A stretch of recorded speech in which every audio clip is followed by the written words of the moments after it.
Акцент в дейността на кампус Гео Милев са различните аспекти на опазването на околната среда, използването на природните ресурси и рециклирането, а научните задачи, които решават, са от доста обширно естество, разказа председателят на управителния съвет на Центъра за върхови постижения по мехатроника и чисти технологии, академик Константин Хаджи Иванов. Като започнем от контрола на емисиите на различни газове, това са въглероден диоксид, азотни оксиди и така нататък, към разработването на сензори, които също са много важни.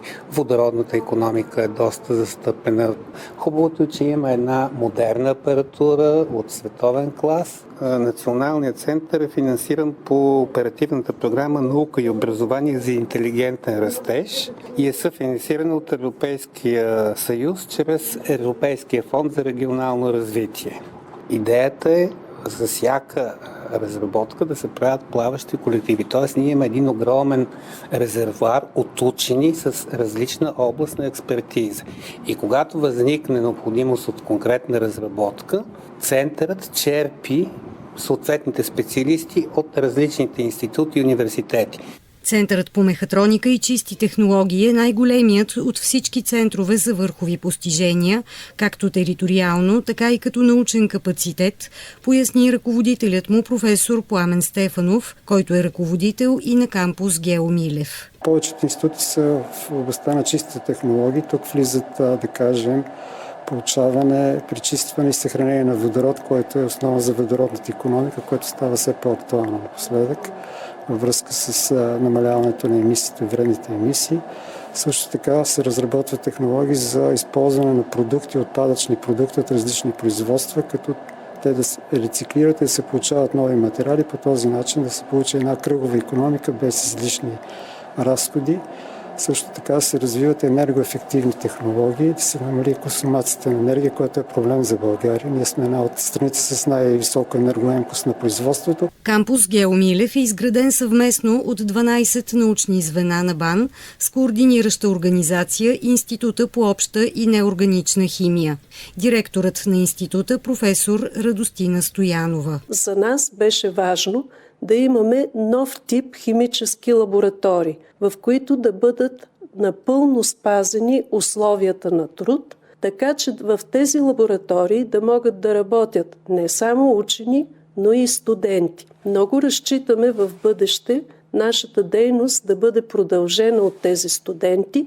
Също така привличаме и ученици, чието интерес да прерасне към науката и в бъдеще те да се включат в нашите редици. Сред младите учени е Благовест Наполеонов, докторант в Института по оптически материали и технологии. Мисля, че е много хубаво, че се инвестират пари в това нещо и идеята да направят един център, който да обедини различни учени от различни области, физици, химици, би допринесло за развитието на българската наука. Мисля, че това е стъпка в правилната посока за задържане на младите учени, защото когато има повече места, където могат да се реализират хората, те няма толкова да се насочат в чужбина, след като завършат. В изказването си при откриването директорът на БАН, академик Юлиан Ревалски, акцентира върху доброто сътрудничество между институтите на БАН и висшите училища. По този начин ние показахме, че учените в България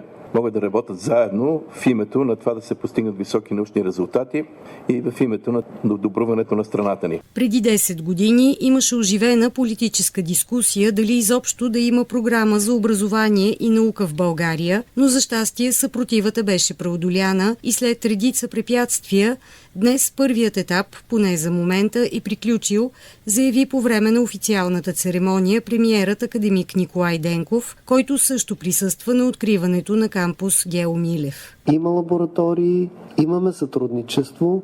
Имаме сътрудничество не само между университетите и Българската академия на науките, което беше една от целите, но също така и много международни проекти, които се появиха около това сътрудничество.